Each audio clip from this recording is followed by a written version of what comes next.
Hello everyone, welcome back to my YouTube channel premium classes में आपका स्वागत है। कैसे हैं आप लोग? तो आज की इस वीडियो में हम बात करने वाले हैं, जैसे कि आप देख रहे हैं, some important MCQ based on magnification. Magnification पे बेस्ड कुछ ऑब्जेक्टिव एमसीक्यू के बारे में ऑप्शंस के साथ। तो आइए स्टार्ट करते हैं। ये रहा हमारा फर्स्ट क्वेश्चन।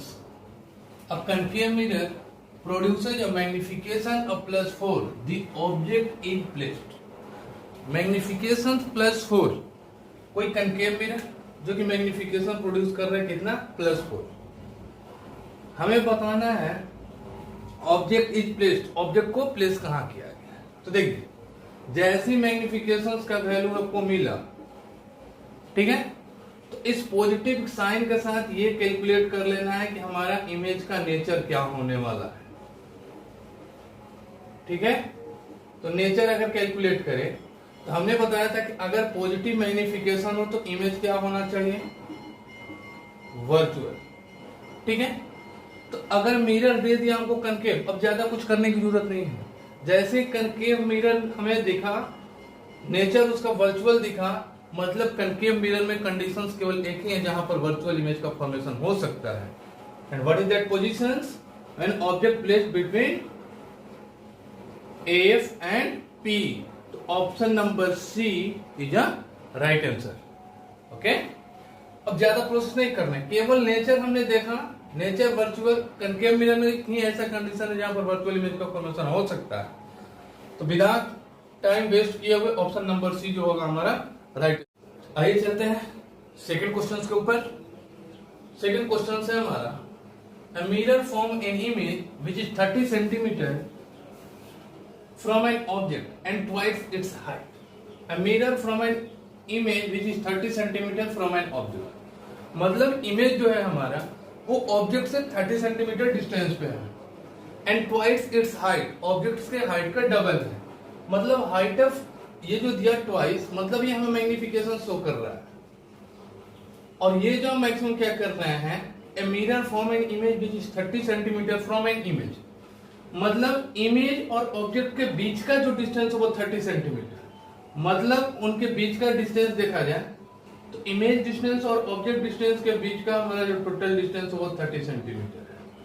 तो यहां से कैलकुलेट करने की कोशिश करें तो v का वैल्यू हम यूज कर सकते हैं 30 प्लस u, इसको याद रखिए। अब हमें मैग्निफिकेशन दिया हुआ है कितना, 2। I don't know positive and negative नहीं दिया हुआ है, बट जो दिया हुआ उसी को पुट कीजिए, v बाई यू वैल्यू 2। ठीक है, अब यहां से देखें तो v का वैल्यू क्या आ गया, 2u, या v का वैल्यू हम यूज कर सकते हैं -2u, ये। ठीक है, तो जब v का वैल्यू 2u मिल गया, अब हमें क्या करना है, यहां पे v का वैल्यू पुट कर दें। अगर v का वैल्यू वहां पुट करें, अगर इसको इक्वेशन मान ले, put the value of v in equation first, देखिए तो v इक्वल टू क्या है, 30 प्लस u, तो v का वैल्यू यहां पर पुट कर दीजिए -2u, 30 प्लस u का साइड चेंज कर दीजिए, जो ये है 30 का साइड इधर लेकर के, ये 30 को, या u को इधर लाए तो -2u, u जो है वो पॉजिटिव में, साइड चेंज करें नेगेटिव, 30 -3u का वैल्यू हमें मिल गया 30, 3 से कैंसिल कर दिया हमने 10, तो u का वैल्यू हमें मिल गया 10 सेंटीमीटर। मतलब ऑब्जेक्ट को कहां प्लेस करना होगा, 10 centimetre. Option number D is a right answer. Clear? ठीक है, चलिए क्वेश्चन नंबर 3 पर। Which position of an object will produce a magnified virtual image? Magnified virtual image का फॉर्मेशन करना है। If a concave mirror of focal length 15 centimeter is being used, अगर focal length 15 centimetre है, concave mirror ये है हमारा, तो इस कनकेव मिरर में अगर फोकल लेंथ हमारा ये हो गया 15 सेंटीमीटर, ये लेंथ, ऑब्जेक्ट को कहां प्लेस किया जाए कि इमेज जो हमारा वर्चुअल हो, तो वर्चुअल के केस में, वो भी कनकेव मिरर के कंडीशंस में, हम लोग क्या करेंगे, ऑब्जेक्ट को हमेशा पोल और फोकस के बीच में हम प्लेस करते हैं। तो जब हमारा फोकल लेंथ ही दिया हुआ है 15 सेंटीमीटर, तो नो डाउट जो ऑब्जेक्ट डिस्टेंस होना चाहिए वो बिटवीन पी एंड एफ, मतलब लेस देन 15 सेंटीमीटर होना चाहिए। ऑप्शन को चूज किया जाए। ऑप्शन नंबर ए जो है 10 centimetre, B 20 centimetre, 30 centimetre and D 35 centimetre.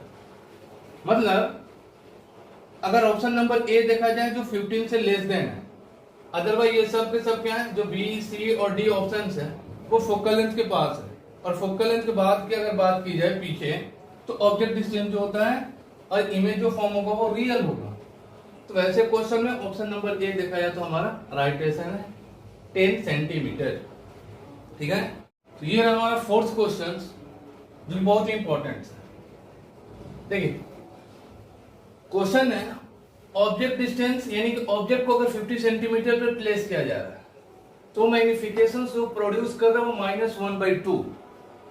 Then object को कहां प्लेस किया जाए कि मैग्निफिकेशन जो हो क्या हो जाए, -1/5 हो जाए। ऑब्जेक्ट डिस्टेंस कैलकुलेट करो। तो देखिए अब हम करेंगे क्या, फर्स्ट केस में देखिए, केस फर्स्ट क्या, u डिस्टेंस u दिया हुआ है 50 सेंटीमीटर, ठीक है, और साइन यूज कर लीजिए नेगेटिव। मैग्निफिकेशन दिया हुआ है हमें 1/2, मैग्निफिकेशन का फॉर्मूला पुट कीजिए, v/u इक्वल टू -1/2। u का वैल्यू पुट कीजिए, नेगेटिव से नेगेटिव कैंसिल कर दीजिए यहीं पर, v 50 1/2, 2 से 50 को कैंसिल कर दिए, मतलब v का वैल्यू मिल गया हमें 25 सेंटीमीटर। अब देखिए होता क्या है, जो हमारे पास ऑप्शन जो चार दिए हुए हैं कि 100 centimetre, 125 centimetre, 35 centimetre and 25 centimetre, option ये चारों आपको दिया हुआ है, 100 भी है, 125 भी है। तो इसमें हमें करना क्या होगा, और मैक्सिमम बच्चे करते भी क्या है कि अब सेकेंड पार्ट में हमें क्या करना है कि मैग्निफिकेशन दिया हुआ 1/5, ऑब्जेक्ट डिस्टेंस कैलकुलेट करना है। तो सीधे उनके मन में आती है ये बात, u/v का वैल्यू दिया हुआ 1/5, तो इसमें v का वैल्यू रखे और u का वैल्यू कैलकुलेट करें, जो कि बिल्कुल ही गलत है। क्यों? क्योंकि ये जो हमारा इमेज डिस्टेंस आया है वो कब का है, जब ऑब्जेक्ट को प्लेस किया जाए 50 सेंटीमीटर पे, तो ये हम इमेज डिस्टेंस कभी यूज नहीं करेंगे। तो क्या करेंगे, क्योंकि मिरर हमारा अगर सेम है तो उस मिरर का फोकल लेंथ कैलकुलेट कीजिए with the help of v and u। तो देखिए फ्रॉम मिरर फॉर्मूला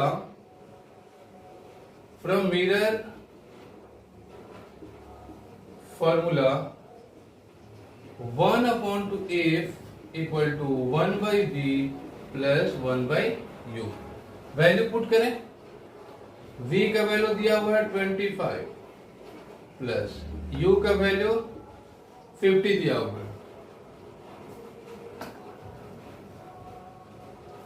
अब इसको कैलकुलेट करें,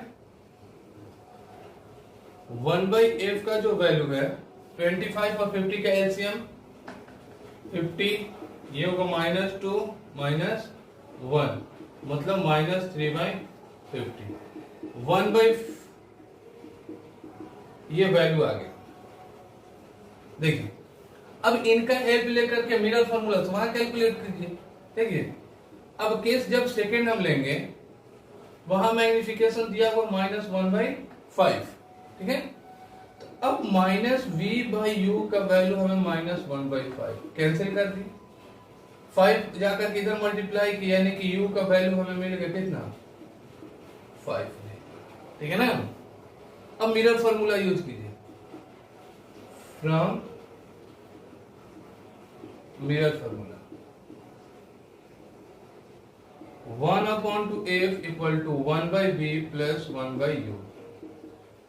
1/f यानी कि फोकल लेंथ का वैल्यू 1/f के टर्म में ही दिया हुआ है, -3/50, ठीक है। अब 1/v, v तो पता नहीं है, v को टर्म में छोड़ दीजिए, v को ही अब u का वैल्यू जो v के टर्म में 5v है, पुट कर दीजिए 5v। अब आइए -3/50, ठीक है। v और 5v का एलसीएम जो होगा 5v। अगर फ्रैक्शन एडिशन किया जाए तो कुछ ये 6/5, 5 से 50 कैंसिल 10, v को इधर लेकर गए -20 सेंटीमीटर, यानी कि इमेज डिस्टेंस निकल गया। अब इस इमेज डिस्टेंस का यूज करके हम ऑब्जेक्ट का डिस्टेंस निकाल सकते हैं। u इक्वल टू चूंकि 5 है, देखें यहां पर, तो u का वैल्यू क्या होगा 5 इंटू -20, 100 सेंटीमीटर। तो u का वैल्यू ऑप्शन नंबर फर्स्ट जो है ए हमारा राइट आंसर है। अब कोई सी के मन में ये प्रॉब्लम होगा, सर तो आंसर तो आ रहा है नेगेटिव में, फिर यहाँ पॉजिटिव में दिया हुआ है। तो ये नेगेटिव साइन हमें केवल ये इंडिकेट करता है कि ऑब्जेक्ट को जो प्लेस किया वो front of the mirror place किया गया, ठीक है। तो option number A is a right answer. चलते हैं क्वेश्चन नंबर 5 के ऊपर में। तो क्वेश्चन नंबर 5 हमारा, how far should an object be placed from the pole of converging mirror of focal length 20 centimetre. Converging mirror मतलब कनकेव मिरर, और focal length आपको मिल गया 20 सेंटीमीटर। फोकल लेंथ होता है negative. To form a real image 1/4, real image मतलब magnification आपको मिल गया नेगेटिव में 1/4 अब द ऑब्जेक्ट। ऑब्जेक्ट को कहां प्लेस किया जाए, ठीक है, सिंपल सी बात, फॉर्मूला यूज कीजिए, सॉरी 1/4, साइन कैंसिल, 4 जाकर इधर मल्टीप्लाई करें, यानी कि u का वैल्यू 4 है। अब मिरर फॉर्मूला यूज कर लीजिए, 1/f equal to 1/v plus 1/u। v का f का वैल्यू मिला हुआ है आपको 20, 1/v, u का वैल्यू v के टर्म में लिख दीजिए 4v, v और 4v का एलसीएम जो होगा वो 4v, यानी कि यहाँ पर 4 + 1 -1/20 -1/20 5/4v, 4 5 टाइम्स में कैंसिल कर सकते हैं। अब ये 5 जाकर के इधर मल्टीप्लाई करें तो v का वैल्यू 25 सेंटीमीटर, लेकिन हमें कैलकुलेट करना है ऑब्जेक्ट डिस्टेंस। तो u के लिए यहां से यूज कीजिए ये वाला टर्म 4v, मतलब 4 इंटू -25, 100 सेंटीमीटर u का वैल्यू, ठीक है ना। तो इस तरीके से हम u का वैल्यू कैलकुलेट कर लेंगे। तो ऑप्शन नंबर हमारा ए जो है वो राइट आंसर 100 सेंटीमीटर, ठीक है। चलते एक और इंपॉर्टेंट क्वेश्चन जो है क्वेश्चन नंबर 6 के ऊपर में, तो आइए। तो क्वेश्चन नंबर 6 जो है हमारा, आपको कुछ फिगर्स गिवन है A, B, C and D। अब उसमें अगर जो हमारा रे ऑफ लाइट अगर पैरेलल से आए तो उसका इमेज फॉर्मेशंस के बारे में इंडिकेट कर रहा है ये 4 ऑप्शन, ठीक है। Option number A, B, C and D, सब में वो डिफरेंट टाइप्स के इमेज का फॉर्मेशंस किया गया है। अब इसमें हमें बताना है कि वो कौन सा ऑप्शन जो वो करेक्ट है इमेज फॉर्मेशंस के व्यू से अगर देखा जाए तो ऑप्शन A, B, C और D को थोड़ा ऑब्जर्व कीजिए, और जब इमेज फॉर्मेशंस हमने किया था उसको जाकर के ऑब्जर्व कीजिए। तो इसमें अगर देखा जाए तो जो ऑप्शन नंबर सी है, यानी कि अगर कोई भी रे ऑफ लाइट पैरेलल से है, थोड़ा इंफिनिटी से अगर है तो वो पैरेलल आकर के एक पॉइंट पर आकर के रियल इमेज का फॉर्मेशन करता है। तो उसके अकॉर्डिंग देखा जाए तो ऑप्शन नंबर सी जो है हमारा राइट आंसर है।